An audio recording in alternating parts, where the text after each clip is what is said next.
What's up, world? What's going on? Welcome to another episode of 88 Radio. I'm your host, Junes88, and you know what this is. 88 Radio is a place where us artists talk and exchange ideas. And hey, if you saw the episode a few weeks ago, I had to bring them back. I had to bring my boy Altitude back. So go back and watch our first episode. We did a tag team episode, Soundcheck and 88 Radio. So really dope interview. Real dope. Got to talk about a whole lot of stuff. So once again, man, do your thing and introduce yourself the way only you introduce yourself. Hey man, it's Altitude representing Building Never Minds, the hip hop workshop. And you know, we here for another collab of Soundcheck and 88 Radio, man. Can't wait to see what we talk about today. Yeah, so man. Let's get into it. Oh, don't forget to like, comment, share, subscribe, all that. Hit the noti bell to be updated on the latest and greatest content. Oh yeah, man. So how you been, man, since the last time we spoke on the pod, man? How's it been shaking? I've been great, man. I'm in good spirits. I feel good. I'm healthy. Yeah. You know, making money, saving money. Right. Working on music. Right. So recorded another little snippet song maybe like 2 nights ago. So all right, yeah, man, we working. So mental health check. How's mental health? How's everything? Mental and physical? Great. Physical, great. I literally just got a checkup. Like every year I do a annual. Right. So I went and got that taken care of, and everything came out good. Glucose, cholesterol, blood pressure, all that jazz, you know. Right on. Man, we healthy, you know. That's good. We disease free. Hey. We man, hey, everything, life is up, man. Life is up. Hey, in the words of Roman Reigns, the tribal chief, life is good. Life is good. Hey. Man, I tell you, man, like life is good. Like yeah. I said, life is good. Especially for me, like I'm getting better. I'm feeling better, getting back to the creative ways I am. Like I'm better. and it's like now I'm taking a page out of your book, Yeah. like musically, because I'm working on something right now, and I was trying to like jam pack everything into one thing. But now I'm like, all right, let me just chill out. Let me just focus on one thing. Okay. Get this little mini pack done, then work on the big project later. So I'm just chilling, man. Like it's just one of them things that like creatively, where have you been creatively right now? What's been going on Creatively working on the album. Can't wait to release it. Can't wait to give updates on what's going on with it, because it's literally almost done. Nicole Marie, super dope, talented artist. She's gonna be on 2 songs. So, Oh, you got the verse? Yeah. Oh, snap. I got the verse to one of them. I'm waiting for her to send me back the second one. Oh, snap. So she working on that one. I talked to her yesterday. So. I just talked to her today, actually, because we was talking. She hit me up saying, like, oh, can you send me the, cause I thought I sent it to her originally. Can you send me the song that we did? Like, yeah. And we was talking about, she was saying, if y'all seen the Instagram story, it's going to be gone by the time this goes up. She was like, does the hook sound good? Because to me, like, I said, you sound fine. She said, like, because she has that ear, like all artists do, like that ear you hear, you can critique yourself when you hear yourself, like you hear like certain things. Like I said, girl, you sound fine. Like he's like, you sound good. So like, she's like, all right, okay, cool. So I'm like, yeah. So it's like that kind of, that's the thing that us artists do. Like, it's hard to go back and listen to yourself, because even like if you go back, I could have said that word better. I could have enunciated a little better. I could have gave more effort and more animated into that. Like so. Speaking of that, how do you go about recording and dealing with that kind of stuff? So funny enough, our last guest, Adriana, that was on the podcast last, she just finished her song. So our song that we got together, that's gonna be on this album, it's completely done. Like it's mixed, it's ready to go. I can't wait to hear that. Oh man, yeah, like love it. And I say that to say, because that song that she's on, I re-recorded my verse 3 times. Man, so like it's interesting, because so on that song I re-recorded my verse 3 times, and it's basically because not only just getting comfortable with my sound, getting comfortable with my voice, but also, like you said, like enunciation, making sure the inflections are right, making sure that you're animated, all of those different things. But not only that, but it's such a perfectionist mindset to where it's recorded, all right, good. Most people would just put it out. I've worked with artists where they'll record something and they're satisfied with it, and I'm like, you're not gonna re-record that? Like that could be way better. You know what I mean? Yeah. And for me, it's just I recorded it 3 times because it has to be right. because once you put it out and it's out there in the world, the one thing you don't want to do is, be like, I could have did that better. Man. I could have re-recorded that better. I could have been more live on it. And so I want to make sure that once I put it out, for a fact, oh, he was satisfied with that. Like, and whether people like it or they don't, or they have mixed feelings on it, the one thing you can know from most artists is that when they put something out, it's a perfectionist mindset. They were happy with what you got. Yeah, so, I feel you, because I did that with the song I got with Erie, Lost in Space. First time I recorded it, like, you know how you write something that sounds good and you go back and record. It took me forever to get the verses done. Yeah. I recorded, but it took me forever to record it. And then, like, I recorded the first verse. I said, all right, it sounds good. Then the second verse, I remember you always say you write your second verses first, then you write the first verse. No, I write the third verse first. Oh, you write the third verse? Yeah. Well, I should start doing that because my second verse was super fire. Now I went back and redid the first verse. I sounded good. She's like, yo, you may want to go back and re-record it because it seems like a little rush. I'm like, right. All right, let me do that. Then I redid it and it sounded a whole lot better. Okay. And I'm like, but it took me forever to get that first verse down the way I wanted it. Then I finally got the way I wanted it. I'm like, it's done. It's perfect. It's done. What they say, perfect. And what game is that? Perfect. What's that? That's Street Fighter? No. Street Fighter. Yeah, it's like, I'm like, perfect. That's where it's at. We stay. I'm not like, cause I feel like I kept going. It would have never got done. Right.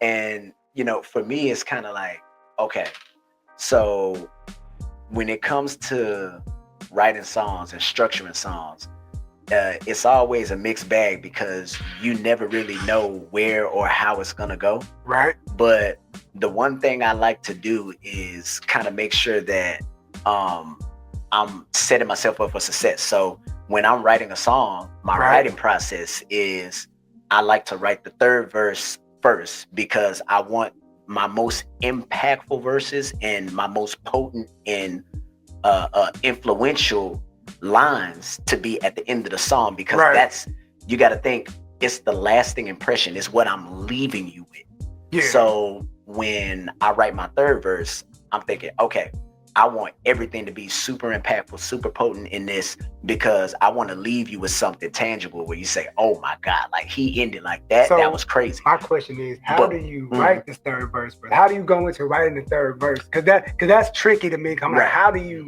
when you say that, I'm like, how the hell does he do that? Cause I'm always thinking about the first verse first, but then when I write the second verse, it sounds a tad bit better than my first verse. So how do you attack that? So the third verse is like the closer. So how do you attack that? So, like I said, I'll have a concept, I'll have the beat, and then I know what I want to talk about. And one thing that I do is I free write. So when I get ready to write a verse, I don't just start writing lines. I write words. So I write words that I want to use in the verse. I know somewhere in the verse, I don't know how I'm going to structure it yet, but I'm going to use these words. So I write the words down. And then somewhere in the verse, I want these punchlines. So then I start writing lines down. Like, okay, cool. I'm gonna write that down. And then now I have my words, my lines, and then eventually I'll get to the point where the free writing is done. I just got a page full of scribble. And you like, dang, like what's all these words? So you got like a puzzle. I got a puzzle, and I piece the third verse together. Which is why it takes me so long to write sometimes, because it's like I take my verses so seriously that when I put a verse out, like it's done. So Traveler's Diary, for example, our song, right? And this is, my verse, so you can kind of see where I'm going. I knew I wanted to use the word crescendo. Right. I had no idea where that word was going to go in the verse. Right. And then I knew I wanted to use lines like you and me, like stuff like that. Like when I said I will do anything in this world that I'm supposed to. Like, so all of those kind of words, it's like I knew somewhere in the verse I'm gonna say these lines. Right. But it's so unstructured and unorganized. And now, like you said, it's like a puzzle piece. I have to piece it together, and that's how my verse comes along. But with the third verse, I just know. So say, for example, if it's a feature is easy to write because it's one verse, you just boom, it's the knockout punch early. But 3 verses, it's like the beginning, middle, the end, the heading, the body, the closing. So it's so many different ways that you have to put together the masterpiece, because you can have an impactful first verse and then you lose people through the rest of the song. Right. Or you can write up and you write on an incline. Yeah. So you may start slow, but at the end, woo, did you see the beat change? Did you hear what he said? Right. So how are you gonna leave the song? The lasting impression is like, dang, like I remember he said that. I remember he ended, boom.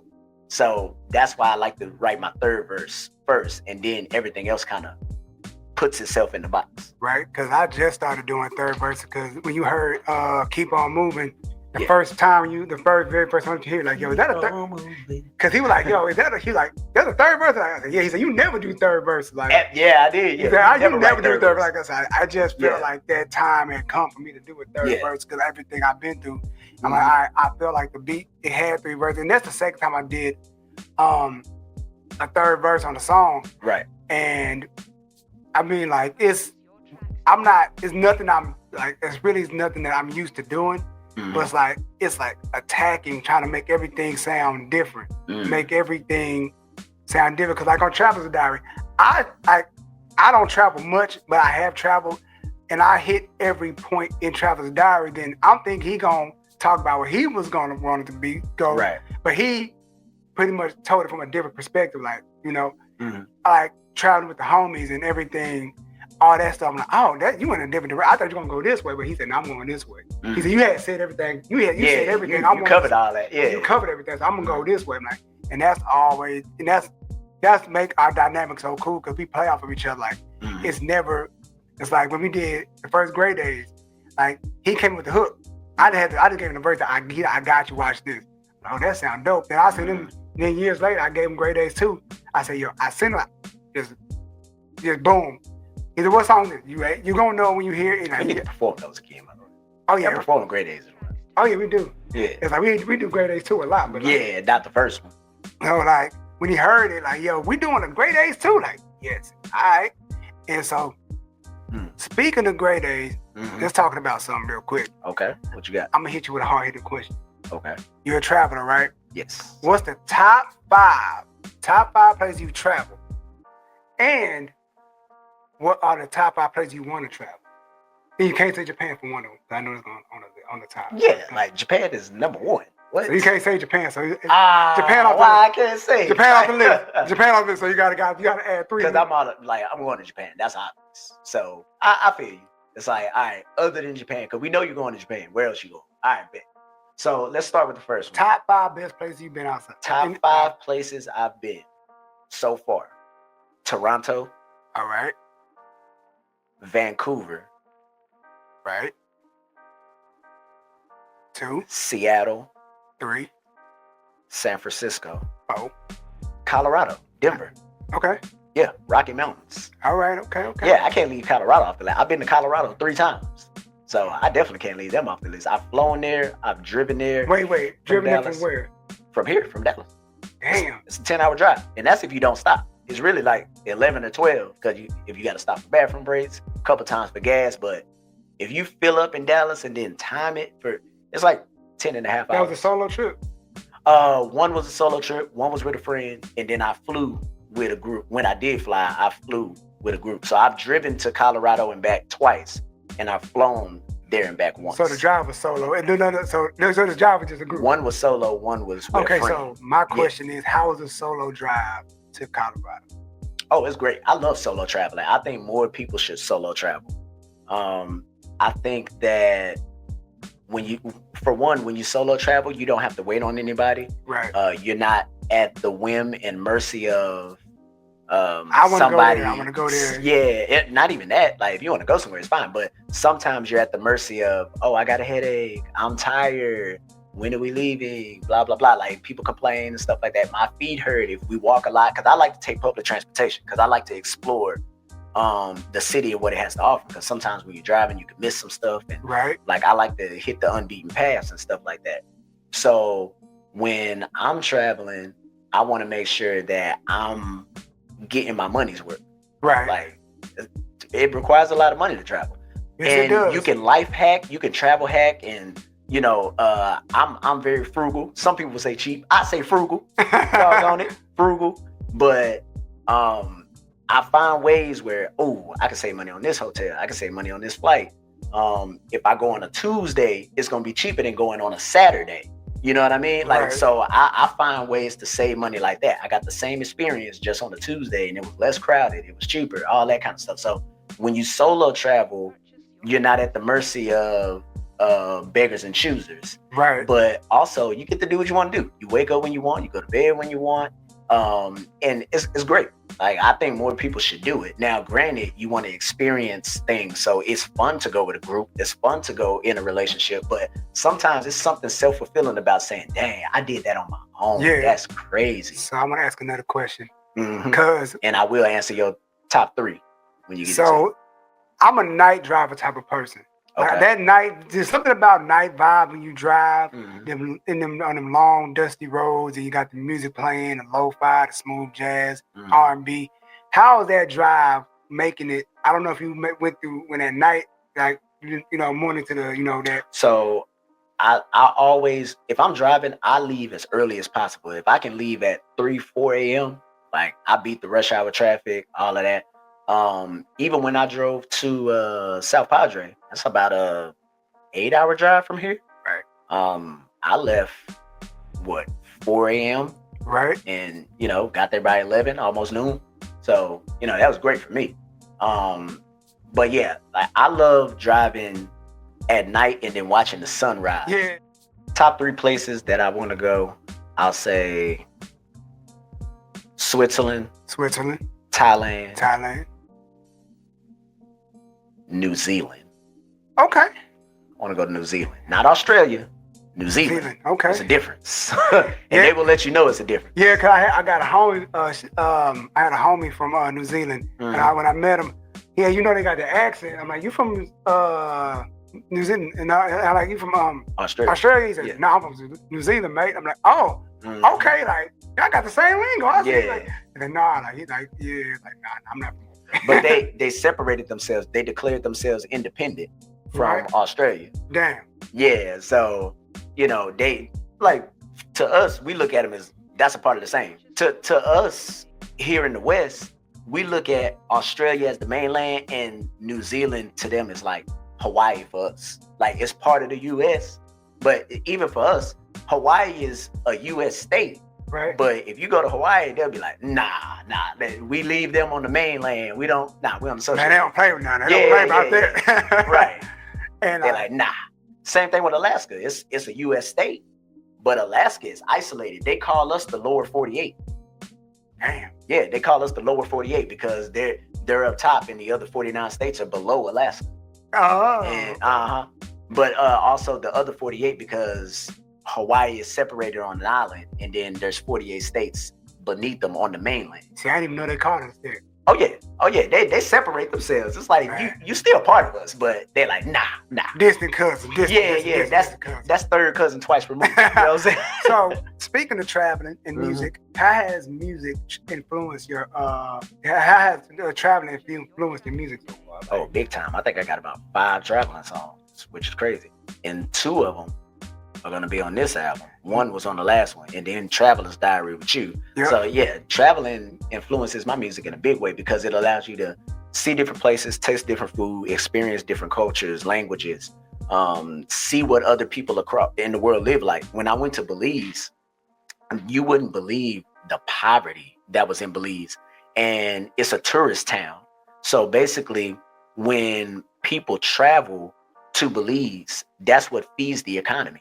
So if cruise ships, if airplanes stop coming to Belize, their economy would tank. It would plummet. I actually have Belizean dollars left over from when I went there. Right. And the one thing that I'm going to do is make a scrapbook. I have Canadian dollars and Belizean dollars. And so every time I go to a different country, I'm going to bring back currency from that country and make a scrapbook out of it. Because I told you and show like the different places I've been. Yeah, because I told him that since my mother passed us, I'm going to start going traveling more. Like, I'm to go to Canada. Yeah, so I said, like, let's go to Canada. So, like, once I get myself situated and get everything in order, I get, like, everything in motion, like then that's gonna be the first place I go. We gotta go to Toronto. Got to, like, We'll go to Vancouver too, but Toronto first for sure. Oh yeah, it's like there's a song that I heard, he let me hear the beat. He's not putting it out until he goes to Japan. Oh yeah. And that song is so good. I think you paid me the beat or the verse. I played you the beat, yeah. Yeah, he said you not doing nothing till you like, man, that's like the chorus is already on it. It's like, bro, and I heard that joint like when that's dropping, I ain't dropping till I go to Japan. Like you the only bastard. way that song comes out, oh, he went to Japan. Like that's how you know. Yeah. Yeah, like that's like if you hear that song, just know, oh, he went to Japan. Right on. Right. And like, so musically, who are some of your influences right now? Like who do you listen to music while you record? I know a lot of us artists. While I record, no. Because I know I don't listen to nobody when I'm in record mode. Like, so yeah, because I don't want to get influenced by anybody. I don't want anybody to say, oh, you sound like such and such, but we're gonna naturally sound like a few people that people can think of because everything under the sun has been done before. Like, there'll never be another Snoop, there'll never be another Jay, Nas, Pac, Biggie, all these figures, right? Eminem. Like, the thing about it is that everything has been said and everything has been done. So all you got to do is just like kind of find your sound. But for me, some of my influences are Lupe Fiasco, KRS-One, Nas, Kendrick, Cole is super nice, Immortal Technique, Jean Grey, yeah, like some of my influences, yeah, for sure. Like I say, for me, some of my Lecrae, I gotta go with Lecrae. Show Baraka. If y'all ain't never heard of Show Baraka, hey, that's new to me. Check him out. Listen to Show Baraka, please. He is fire. Yeah, man. Like for me, like you already know, I listen to a lot of Wale. That's one of my guys. Yeah. I listen to a lot of Push, West Side Gun, a lot of, cause I like the beats that he raps on. Like West Side Gun is dope. Like, like I don't know how he raps on those. No, like just the. I don't like whatever those beats, whatever that's called, kind of beats. They're like no drums, no nothing, just keys and horns. Like, bro, how are you rapping on that? How you do this? So basically, with the project, I don't want to give too much away, obviously, but like we already have the name. Everything's fully complete, pretty much all recorded. Right. Like I said, the features, I'm just waiting on a couple of features to come back. I really don't have much to record. It's just in the mix, master, edit phase and process right now. Right. But like, I feel super good about the project. It's basically a close encounter and a close interaction with God, like realizing my mistakes, my hangups, my faults, my frailties, unleashing all that and bringing it out to the table. I have this song called Man in the Mirror that's gonna be on there. Okay. Ah, man. That's all I can say about it is, oh man. I'm gonna ask this question. Because it's literally a reflection when you try to correct yourself. Instead of somebody telling you about yourself, you telling yourself about yourself. Yeah. Okay. So I guess my next question would be, it's a real personal album. All right. So what separates Project Window from this album? Because there's a big gap between those projects. So Project Window was a concept album, meaning it was an idea. Project Window was about a kid who just became a Christian, a fresh, brand new baby Christian, looking out of his project window and describing what he saw. That was Project Window. This album is internal. It is a self-assessment and reflection of everything I never want to be again, and becoming a better person and a better friend and a better companion, a better son, like a better person overall in general. Right. Kind of seeing, oh, dang, I could be better in those areas. It's literally a self-assessment and you looking at yourself and saying, I got to do better. Not the blame game, not woe is me, not, oh, the white man this, the government this, right. The devil made me do it, all that. Like, no, this album is literally, it's your fault. you need to own that it's your fault, and you need to do something about it. Right. So it's more of a personal album where Project Window was a concept album. Right. And I think with me, with doing music and getting back into the swing is just like trying to find that voice I had before my mother passed. All right, how do I get back into the swing? And all right, it's slowly getting. I think in the beginning when I was I'm like, I want to have these 2 projects done by this time, but it ain't. Idea just ain't idea. Like I can't get the idea. Like everything, every time I write, something sounds the same. Right. So I'm like, all right, let me pump my brakes. What's the song you say? Relax, just breathe. Clarification. Yeah, I'm like, all right, let me just chill and just take my time, put this 3-pack project out or whatever, and just coast. Inhale, exhale. Now get back to it. Yeah, so I'm like, I feel like once I get this done, which is already pretty much, I just got to do 1 solo track. I got my features out the way, but it's just like, man, because this next project that I'm working on is gonna be insane. It's gonna be That's the one. That's the one. Like, but you got to get the personal albums out the way. Sometimes, and it's kind of like how I feel with Kendrick's Mr. Morale. It was like a mixed feeling album, but you got to get the personal albums out the way. The personal albums, I can't give you what you want until I give my soul what I need. Oh, say that one more time. I can't give you what you want until I give my soul what it needs. And you want me to give you the hits, give you the bangers, give you the things that's gonna pump in the car and rock in stadiums. Man, my soul is dying. Like, y'all don't know what I've been through. Shoot, who you telling? Y'all don't know, man. I lost my job. Man, my parents are gone. Like, I'm in financial hardship. Like, all these different things. You talking about where the bangers on the album at? Man, I'm pouring my soul. You got it. We artists got to get the personal albums out the way. So sometimes the album ain't for the fans. It's for me. I'm making this album so that I can be free. Yep. And a lot of people don't understand that, is that when somebody say, oh, it was trash, oh, it was this, oh, it was that, man, my soul was dying. Yep. And the only way I didn't off myself, the only way I didn't go through like just a deep depression, the only thing that kept me sane was recording this album. Yep.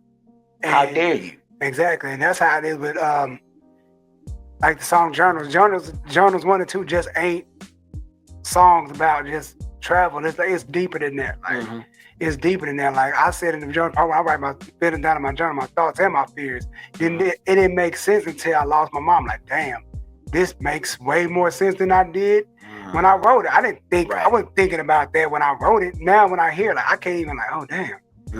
You know what I mean? So that's why I say the stuff that I say now. Like, yo, I'm taking time with writing and putting this stuff out because, like I said, even with the small joint I'm gonna do first, then I'm gonna give y'all. So this isn't like the EP isn't going whatever it's gonna be. It's not gonna be like a personal album. I think I'm gonna wait for that and just put something out because it's been so long to me personally.